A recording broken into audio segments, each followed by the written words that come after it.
बात यह है कि बदी में एक अट्रैक्शन है सर।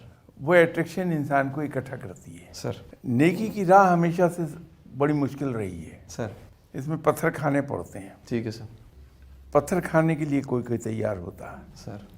इसलिए हम अकेले रह जाते हैं। इसके अंदर एक और भी अजीब गरीब सी चीज़ें पैदा हो जाती हैं। शैतान मेरे दिल में सर।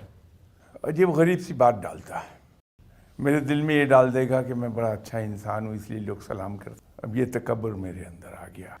अगर मैंने 4 आर्टिकल अखबार में अच्छे लिख दिए, लोगों ने तारीफ़ की सर, तो मेरे अंदर इल्म का तकब्बुर आ गया।